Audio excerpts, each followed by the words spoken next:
नमस्ते दोस्तों, आज आप इस वीडियो में जानेंगे विकट संकष्टी चतुर्थी कब है, शुभ मुहूर्त, पूजा विधि, आरती और संपूर्ण जानकारी। जैसा कि आप सभी जानते हैं, हिंदू नववर्ष का दूसरा महीना वैशाख होता है। इस माह में स्नान, दान, जप और तप के काम बहुत शुभ माने जाते हैं। वैशाख माह की शुरुआत 24 अप्रैल से हो गई है और इसका समापन 23 मई को होगा। वैशाख महीने की कृष्ण पक्ष की चतुर्थी तिथि को विकट संकष्टी चतुर्थी व्रत रखा जाता है। इस दिन गणेश जी की पूजा आराधना करने से सभी कष्टों से मुक्ति मिलती है और जीवन में सुख, समृद्धि और खुशहाली आती है। आइए जानते हैं विकट संकष्टी चतुर्थी कब है। इस साल वैशाख महीने की कृष्ण पक्ष की चतुर्थी तिथि की शुरुआत 27 अप्रैल को सुबह 8:17 पर हो रही है और अगले दिन 28 अप्रैल को 8:21 पर इसका समापन होगा। उदय तिथि के अनुसार 27 अप्रैल को ही विकट संकष्टी चतुर्थी मनाई जाएगी। व्रत के लिए पूजन सामग्री: लकड़ी की चौकी, पीला कपड़ा, जनेऊ, पान का पत्ता, लौंग, इलायची, गंगा जल, दूबा, रोली, सिंदूर, अक्षत, हल्दी, मौली, इत्र, गाय का घी, मोदक, चीनी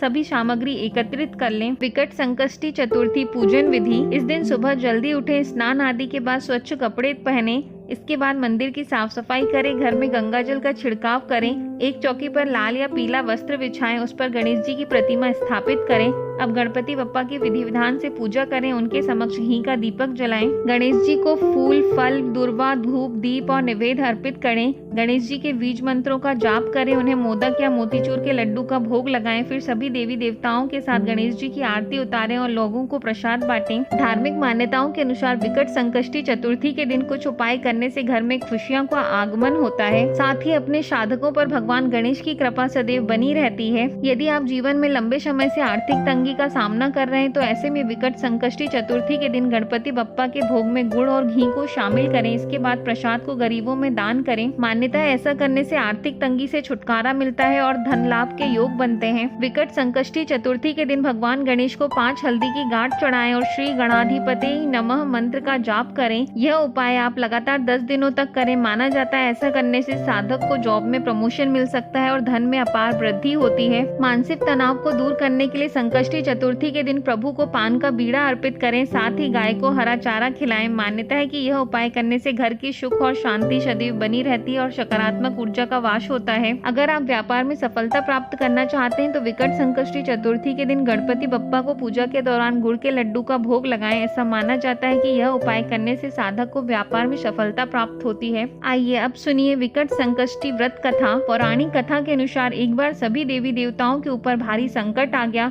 जब वह खुद से उस संकट का समाधान नहीं निकाल पाए तो भगवान शिव के पास मदद मांगने के लिए गए। भगवान शिव ने गणेश जी और कार्तिकेय से संकट का समाधान करने के लिए कहा तो दोनों भाइयों ने कहा कि वे आसानी से इसका समाधान कर लेंगे। इस प्रकार शिवजी दुविधा में आ गए। उन्होंने कहा कि इस पृथ्वी का चक्कर लगाकर जो सबसे पहले मेरे पास आएगा वही समाधान करेगा। भगवान कार्तिकेय बिना किसी देर की अपने वाहन मोर पर सवार होकर पृथ्वी की परिक्रमा करने के लिए निकल गए। वहीं गणेश जी के पास मूषक की सवारी थी। ऐसे में मोर की तुलना में मूषक का जल्दी परिक्रमा करना संभव नहीं था। तब उन्होंने बड़ी चतुराई से पृथ्वी का चक्कर न लगाकर अपने स्थान पर खड़े होकर माता पार्वती और भगवान शिव की साथ परिक्रमा की। जब महादेव ने गणेश जी से पूछा कि उन्होंने ऐसा क्यों किया तो उस पर गणेश जी बोले, माता पिता के चरणों में ही पूरा संसार होता है, इसी वजह से मैंने आपकी परिक्रमा की। यह उत्तर सुनकर भगवान शिव और माता पार्वती बहुत प्रसन्न हुए और उन्होंने देवताओं का संकट दूर करने के लिए गणेश जी को चुना। इसी के साथ भगवान शिव ने गणेश जी को यह आशीर्वाद भी दिया, जो भी चतुर्थी के दिन गणेश पूजन कर चंद्रमा को जल अर्पित करेगा उसके सभी दुख दूर हो जाएंगे, साथ ही पाप का नाश और सुख समृद्धि की प्राप्ति होगी। यदि यह कथा आपको अच्छी लगी हो तो चैनल को लाइक, शेयर और सब्सक्राइब करें। धन्यवाद।